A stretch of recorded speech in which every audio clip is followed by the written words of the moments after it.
So this is for an Uber Eats delivery. The customer ordered a 4 cheese. Then we send out a code to the Uber driver who arrives to the machine, presses the pickup code. He's got his code, which is 451584443. Confirm. And then the machine will pickup code obtained successfully. And now the machine will cook a pizza, which is a 4 cheese.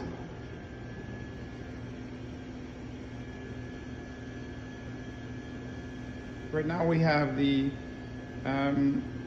preheating with a bar showing the progression.